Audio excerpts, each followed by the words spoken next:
మస్తాన్ సాయి వందలాది మంది మహిళల వీడియోలు బ్లాక్మెయిల్ చేస్తూ న్యూడ్ వీడియోలు తీసిన మస్తాన్ సాయి పైన ఇంకా కేసు అంటే దర్యాప్తు జరుగుతుంది. ఫిర్యాదు చేసిన లావణ్య మనతో ఉన్నారు. అసలు ఏంటి, ఎన్ని వీడియోలు ఉన్నాయి, అసలు ఏం జరిగిందన్న అంశాలను మనం తెలుసుకునే ప్రయత్నం చేద్దాం. హాయ్ లావణ్య, అసలు ఏం జరిగింది? మీరు ఇప్పటివరకు రాజ్ తరుణ్ పైన పోరాటం చేశారు, ఇప్పుడు మస్తాన్ సాయి పైన ఫిర్యాదు చేశారు. అసలు ఎన్ని వీడియోలు ఉన్నాయి, ఎలాంటి ఆధారాలు మీరు పోలీసులకు సమర్పించారు? మస్తాన్ సాయి చేసింది ఆన్ గోయింగ్ ప్రాసెస్ అండి. ఇప్పుడు అతను పర్ డే మళ్ళీ ఇంకొక 20 యాడ్ చేస్తాడు, 30 యాడ్ చేస్తాడు. సో అన్ని క్యాలిక్యులేషన్ ఇంకా కాప్స్ చెప్పాలి. ఎందుకంటే అతను కొన్ని క్లౌడ్ అకౌంట్స్లో పెట్టుకుంటాడు, ఒకటి హార్డ్ డిస్క్ పెట్టుకుంటాడు. చాలా హార్డ్ డిస్క్లు ఉన్నాయి. నేను ఇచ్చింది అయితే ఒకటి, అండ్ పోలీసులు ఇక్కడ అతను అరెస్ట్ చేసినప్పుడు ఇంకో హార్డ్ డిస్క్ దొరికింది. అందులో అయితే దగ్గర ఒక 2000 వరకు వీడియోస్ ఉన్నాయి. నేను నా కళ్ళతో చూసింది అయితే 44 మంది అమ్మాయిలు అండ్ వివిధ డివైజెస్ నుంచి అతను చేస్తుంటాడు రికార్డింగ్ కూడా. అవన్నీ నిజం. అండ్ పోలీస్ ఇన్వెస్టిగేషన్లో ఇంకా మొత్తం అన్నది బయటికి రావాలి అని అనుకుంటున్నాను. మీరు బాధితులతో ఏమైనా మాట్లాడారా? మస్తాన్ సాయి బ్లాక్మెయిల్ చేస్తున్నాడు న్యూడ్ వీడియోలతో అని చెప్పారు, ఫిర్యాదులో కూడా పేర్కొన్నారు. సో అలా బాధితులు కొంతమంది స్టార్టింగ్ 2 ఏళ్ల క్రితం నాకు చెప్పినప్పుడే అతని డివైస్ పాస్వర్డ్ ఓపెన్ చేసి చూస్తేనే నాకు 850 ఫొటోస్ వీడియోస్ అతన్ని ఐక్లౌడ్ హిడెన్లో కనపడ్డాయండి. అంతమంది అమ్మాయిలు ఉన్నారు, అసలు వీడిని వదలొద్దు అని అప్పుడు డిసైడ్ అయిన తర్వాతే అతను నేను రస్యం చేసుకున్నది ఏదైతే ఉందో అతను ఉరేసుకుంటున్నట్టుగా వీడియో ఇచ్చి చూపించి డిలీట్ చేస్తాము అని నా ముందు రాజు ముందు డిలీట్ చేసి నమ్మించి అప్పటి నుంచి రియల్ గేమ్ ఆడాడు. అది 2 ఏళ్లగా జరుగుతుంది. ఈ జరుగుతున్న ప్రాసెస్లోని నన్ను రాజుని ఇబ్బంది పెట్టారు, రాజుకి వీడియోస్ పంపించారు అండ్ నన్ను డ్రగ్ కేసులు లోపలికి పంపించారు. బయటకు వచ్చి చూస్తే రాజు లేడు. ఆ క్రమంలో రాజు కావాలని కంప్లైంట్ ఇచ్చాను, పోరాటం నాకు నా రాజు కావాలని. అంతేగాని అది మిస్లీడ్ అవ్వడానికి చేసిన ఒక ప్రయత్నమే అండి రాజ్ తరుణ్ని బయటికి పంపించడం అంతా కూడా. మస్తాన్ సాయితో మీకు ఎట్లా పరిచయం, ఎట్లా మీ ట్రావెల్ ఎలా జరిగింది? మధ్యలో రాజ్ తరుణ్ మీకు ఎప్పుడు పరిచయం? రాజ్ తరుణ్ నాకు 15 ఇయర్స్గా పరిచయం అండి. యునీత్ రెడ్డి త్రూగా మస్తాన్ సాయి నాకు పరిచయం 2022 అక్టోబర్ ఆ టైంలోని. ఇంటికి వెళ్ళాం, వాళ్ళ ఇంటికి హౌస్ పార్టీకి. అక్కడ జరిగిన ఒక ఇష్యూ నుంచి మా గొడవలు స్టార్ట్ అయ్యాయి. ఇప్పుడు మీరు అనేక పార్టీలు, డ్రగ్స్ పార్టీలు నిర్వహించారు అమ్మాయిలతో అని చెప్పారు. మీరు ఆ పార్టీలో ఉన్నారా? మీకు కూడా డ్రగ్స్ అలవాటు ఏమైనా ఉందా? ఆ పార్టీస్కి నేను స్టార్టింగ్ వాళ్ళ ఇంటికి వెళ్ళడం అన్నది అయితే జరిగిందండి. బట్ ఎప్పుడైతే ఇష్యూ స్టార్ట్ అయిందో నేనేం వెళ్ళలేదు. అండ్ గుంటూరులో వాళ్ళ కేసు అయిన తర్వాత పోలీసులు వచ్చి ఆ విల్లాని ఖాళీ చేయించారు. ఎప్పుడైతే విల్లా ఖాళీ అయిందో నేను ఎప్పుడు మళ్ళీ పార్టీస్కి వెళ్ళడం, అలాంటి పార్టీస్కి పార్టిసిపేట్ చేయడం అయితే చేయలేదు. స్టార్టింగ్ డేస్లో జరిగాయి. ఆ జరిగిన క్రమంలోనే ఏం జరుగుతుంది అని నేను తెలుసుకున్నాను. ఇది తప్పు అని నాకు అనిపించింది. నేను స్టాండ్ తీసుకొని ఫైట్ చేశానండి. డ్రగ్స్ అలవాటు ఉందా, ఆల్కహాల్ అలవాటు ఉందా లావణ్యకి? డ్రగ్స్ అలవాటు అన్నదైతే లేదండి నాకు. ఖచ్చితంగా లేదనే చెప్తాను. నేను ట్రై చేయడమా, లేకపోతే బాధితురాలను అయ్యానా, లేకపోతే ఏదైతే చేశానో అది వాళ్ళతోనే. అది అప్పుడు ఇంకా ఇప్పుడు అలవాటు అంటే వాళ్ళు లేనప్పుడు కూడా నేను చేయాలి, తరచూ చేస్తూ ఉండాలి, అదన్నది ఖచ్చితంగా లేదు. ఇప్పుడు న్యూడ్ వీడియోలు మీ కూడా కొన్ని బయటకు వచ్చాయి, చాలా ట్రోలింగ్ జరుగుతుంది, మీరు ఏం చెప్తారు దాని మీద? ఏవైతే ఉన్నాయని బెదిరించాడో అవే పబ్లిక్గా రిలీజ్ చేస్తున్నాడు. అది ఒక్క హార్డ్ డిస్క్ అయితే మరి హార్డ్ డిస్క్ ఇప్పుడు బయట లోపల ఉన్నప్పుడు మరి రిలీజ్ ఎలా అవుతాయి అన్న కోణంలో మనం ఆలోచిస్తే వాటి డివైజెస్ మల్టిపుల్ పీపుల్ దగ్గర ఉంటాయి. శాంసంగ్కి శాంసంగ్ క్లౌడ్ అకౌంట్ అని, యాపిల్కి యాపిల్ అకౌంట్ అని, అలా అన్ని క్లౌడ్స్లో దాపెట్టుకుంటాడు అతను. వాళ్ళ సిస్టర్కి, వాళ్ళ బ్రదర్ ఇన్లాకి, వాళ్ళ పేరెంట్స్కి, వాళ్ళ ఫ్రెండ్స్కి అందరికీ యాక్సెస్ ఉంటుంది. వాళ్ళందరూ యాక్సెస్ చేస్తూ రిలీజ్ చేస్తున్నారు. మిగతా అమ్మాయిలు కూడా రిలీజ్ చేస్తూ లావణ్య చేస్తుంది అన్న డౌట్ తీసుకొచ్చి కేవలం మిస్లీడ్ చేస్తూ లావణ్యది ఇదంతా డైవర్ట్ అవుతుంది. దయచేసి అతను మెయిన్ రెడ్ ప్లే యాప్లో అప్లోడ్ చేస్తున్నారు. దానిపైన బయటికి వస్తే అతని మోటివ్ అన్నది బయటికి వస్తుంది. అది అవ్వకూడదని నా మీదకి తిప్పుతున్నారు. అది కాకుండా మెయిన్ మోటివ్ బయటికి రావాలండి. మిమ్మల్ని కూడా బెదిరించాడా? న్యూడ్ వీడియోస్ ఉన్నాయని చెప్పారు, మీరు కూడా మాట్లాడిన వీడియోస్ ఉన్నాయి. ఎలా బెదిరించాడు? మిమ్మల్ని ఏమని బ్లాక్మెయిల్ చేశాడు? బయటికి వదులుతాననే ఇచ్చాడండి. అందులో రాజ్ తరుణ్ పేరు చెప్పుకొని ఎక్కువ బెదిరించేవాడు నన్ను. హీరో కాబట్టి అతను బయటికి చెప్పుకోలేని పరిస్థితి కాబట్టి ఇంకా మానసికంగా వేధించాడు అతను. ఆ వేధించేటప్పుడు అతని అగ్రెషన్ కూడా చూపించేవాడు. ఏమీ చేయలేని నిస్సాయిత పరిస్థితి ఉండేది. సో నా దగ్గర సాక్ష్యాలు లేవు. నేను మంచిగానే మాట్లాడి నాకు కావాల్సినవి కూడా నేను తెచ్చుకున్నాను. అతనిలాగా నేను క్రూయల్గా అయితే ఫిజికల్గా అటాక్ చేయలేను. అతను నా పైన చంపాలని చూశాడు. నేను క్రూయల్ మనిషిని కాదు. అండ్ నేను కూడా మంచిగా మాట్లాడే నా ఎవిడెన్సెస్ కోసం ఉండే వరకు ఎంత కొట్లాడుతూ ఉన్నా సరే మళ్ళీ మాట్లాడడానికి నేను మాట్లాడాను. అది కూడా నా తప్పే, బట్ నేను ఎవిడెన్స్ల కోసం మాట్లాడాను.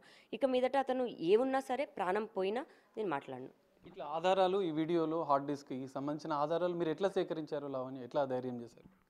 ఎప్పుడు అవకాశం దొరుకుతుందని ప్రతి సెకండ్ నాకు అవకాశం కోసమే వెయిట్ చేస్తూనే మాట్లాడానండి. ఇప్పుడు మ్, అతను నా ఐప్యాడ్ తీసుకున్నాడు అండ్ నా ఐప్యాడ్ ఇస్తాను అని చెప్పాడు. గుంటూరు వస్తే ఐప్యాడ్ కోసం వెళ్ళిన నాకు అక్కడ హార్డ్ డిస్క్ యాక్సెస్లో ఉండింది. నేను తీసుకొని వచ్చేసాను. వచ్చిన తర్వాత ఓపెన్ చేసి చూస్తే నావి డిలీట్ చేసుకుందామని అనుకున్నాను. నిజంగా నేను నాతో పాటు మల్టిపుల్గా ఉన్నాయి. అండ్ ఈ 2 ఏళ్ళు నన్ను ఎంత ప్లే చేశారో అవన్నీ కూడా సాక్ష్యాలు అంతే ఉన్నాయి. నా ఇంట్లో డ్రగ్స్ ఎలా పెట్టారు, డ్రగ్స్ ఎలా నన్ను ఇరికిచ్చి లోపలికి పంపించారు, వాటివి కూడా ఉన్నాయి. అవన్నీ క్లీన్గా నాకు నెల టైం అయితే పట్టింది ఏంటి అని మొత్తం అన్నీ క్లియర్ చూసుకొని కంప్లైంట్ ఇచ్చాను. మీ పైన అటాక్ చేసే ప్రయత్నం చేశాడు, మీకు ఇప్పుడు మస్తాన్ సాయి నుంచి ప్రాణహాని ఉందని కూడా చెప్తున్నారు. దాని మీద ఏం చెప్తారు? నేను ఎప్పుడైతే కంప్లైంట్ ఇంకా ఇవ్వబోతున్నాను అని అయితే ఎప్పుడైతే తెలిసిందో అప్పుడు నన్ను చంపడానికే మా ఇంటికి వచ్చాడండి. దాని ముందు రోజు కూడా శేఖర్ భాషతో మాట్లాడుతూ డ్రగ్స్ పెట్టాలి అని తెప్పించారు. ఎందుకంటే అతను నాతో అన్నాడు, నా గొంతు పిసుకుతూ, నేను నిన్ను చంపి మర్డర్ కేసులో అయినా వెళ్తాను కానీ అదే రోజు నా గొంతు పిసుకుతూ నేను చంపి నేను మర్డర్ కేసులో అయినా వెళ్తాను కానీ నువ్వు పెట్టాలనుకున్న కేసులో మాత్రం నేను జైలుకి వెళ్ళను, ఇలాంటి నింద మాత్రం నేను బయటికి రానిచ్చుకోను అని చంపాలనే వచ్చాడు. ఆ రోజు మరి దేవుడి దయ వల్ల నేను ఆ కేసులో నుంచి బతుకున్నాను అండ్ ఆ డ్రగ్ కేసు కూడా అవ్వకుండా నేను ఈ రోజున ఉన్నాను. దానికి నేను అడ్వకేట్ గారికి అండ్ విజయ్ గారికి థ్యాంక్స్ చెప్పుకుంటున్నాను. కేసు ఇంకా ఏదున్నా సరే ఇంకా మేము లీగల్గానే ముందుకెళ్తాం. బాధితులకు ఏమైనా చెప్తారా? ఎందుకంటే ఎంతోమంది బాధితులు ఉన్నారు, వందల వీడియోలు ఉన్నాయి అని చెప్తున్నారు. వాళ్ళకి ఏమైనా చెప్తారా? నేను ఏమైనా చెప్పాలనుకుంటే ఇప్పుడు కాప్స్కి చెప్పుకుంటానండి. అంటే కాప్స్ వల్లే బాధితులు బయటికి రావాలి. ఎందుకంటే ఎవరికైనా సరే భయం ఉంటుంది, బయటకు వస్తే పరువు పోతుంది అని.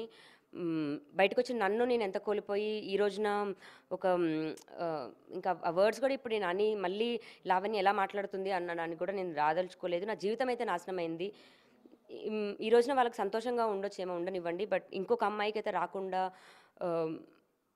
ఇలాంటి ఫేస్ చేయకుండా ఉంటుందని నేను కోరుకుంటున్నాను. ఇంకా దయచేసి నన్ను వదిలేయండి. నేను ఇంకేమన్నా థ్యాంక్స్ చెప్పుకోవాలి అనుకుంటే మీడియా అండ్ పోలీసులకి థ్యాంక్స్ చెప్పుకుంటున్నాను. అండ్ మా మమ్మీ డాడీ, మమ్మీ డాడీకి అండ్ రాజ్ ముఖ్యంగా సారీ చెప్పుకుంటున్నాను. నన్ను దయచేసి వదిలేయండి. ఇంకా నేను మంచిగా బతుకుదాం అనుకుంటున్నాను, నన్ను బతకనివ్వండి. కానీ లావణ్య, మీరు ఇంత చేసిన తర్వాత రాజ్ తరుణ్ లైఫ్ అనేది స్పాయిల్ అయిపోయింది మీరు చేసిన ఇష్యూ వల్ల.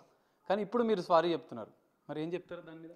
నేను రాస్తాను లైఫ్ స్పాయిల్ చేయాలని వెళ్ళలేదండి. నేను ఒక యూట్యూబ్గా మీరు చేసిన ఇష్యూ వల్ల, మీ కేసుల వల్ల ఆయన కెరీర్కి చాలా ఎఫెక్ట్ అయింది. మీరు కూడా ఆయనతోని 15 ఏళ్ళు ప్రయాణం చేశారు. ఒక యూట్యూబ్ ఛానల్ రిపోర్టర్ నన్ను పోలీస్ స్టేషన్కి తీసుకెళ్ళి ఆవిడ అక్కడ ఆఫీసర్తో మాట్లాడిచ్చిందే ఆవిడ. నాకు పర్సనల్గా ఎవరేం పరిచయం లేదండి. ఆ కేసు అప్పుడు మాట్లాడిచ్చింది, పైనకి తీసుకెళ్ళి మాట్లాడిచ్చిన ఆవిడే కంప్లైంట్. మేము అప్పుడు ఓన్లీ పిటిషన్ మాత్రమే రాసాము. ఆమె ఆల్రెడీ వీడియో తీసేసి అప్లోడ్ చేపించేసింది. రాస్తారని జీవితం స్పాయిల్ చేసింది నేను కాదండి, ఆ రిపోర్టర్ ముందు నుంచి కూడా వీళ్ళతో టచ్లో ఉన్న రిపోర్టర్ అని ఇప్పుడిప్పుడు మాకు తెలుస్తుంది. వాళ్ళు ప్లాన్ ప్రకారమే చేయించాడు. మస్తాన్ సాయి దగ్గరుండి కంప్లైంట్ పెట్టించాడు అండ్ రాస్తారు నన్ను జైలుకి పంపించాడు అని ఒకే ఒక్క కారణంతో నేను కంప్లైంట్ పెట్టాను. చిన్నోడా నాకు క్షమించు అండ్ నిజంగా దేవుడు అనేవాడు ఉండి నా తప్పు నేను తెలుసుకున్నదని అని నన్ను క్షమిస్తే మా అందరి జీవితాలు బాగుపడతాయని అనుకుంటున్నాను. ఇంకా అంతే. ఫైనల్గా ఏం చెప్పాలనుకుంటున్నారు? మరి రాజ్ తరుణ్కి ఇంత ఇష్యూ చేశారు, ఇప్పుడు మస్తాన్ సాయితో మీ పోరాటం జరుగుతుంది, మొత్తంగా ఏం చెప్తారు? మస్తాన్ సాయి వీడియో డే 1 నుంచి రాజ్ తరుణ్కి తెలుసు అండి. నేను ఇది చేయబోతున్నానని కూడా తెలుసు. ఈ చేయబోతున్న క్రమంలో అమ్మో నా కెరీర్ ఎక్కడ పోతుందో అన్న దగ్గరే రాజ్ దూరంగా ఉన్నాడు. అది నాకు డైరెక్ట్గా చెప్పి నేను నీ ఫైటింగ్ నువ్వు చేసుకో మీకు సపోర్ట్ చేశారా? చేశాడండి ఒక పాయింట్లో. కాకపోతే అది ఇంటెన్స్గా పడుతుంది. ఎప్పుడైతే డ్రగ్స్ అని వస్తుందో ఇదని వస్తుందో ఇంకా రాజు వద్దు అనుకున్నాడు. ఆ వద్దు అనుకున్న దాంట్లోనే మాల్వి మల్హోత్రా కూడా రావడం. సో ఇందులో చాలా ఉన్నాయి. రాజ్ తరుణ్ తప్పు లేకుండా జరిగింది అని రాజ్ తరుణ్ తప్పు ఉంది, కాకపోతే క్రైమ్ చేయలేదు. అతను క్రిమినల్ కాదు. మస్తాన్ సాయి క్రిమినల్ అండి.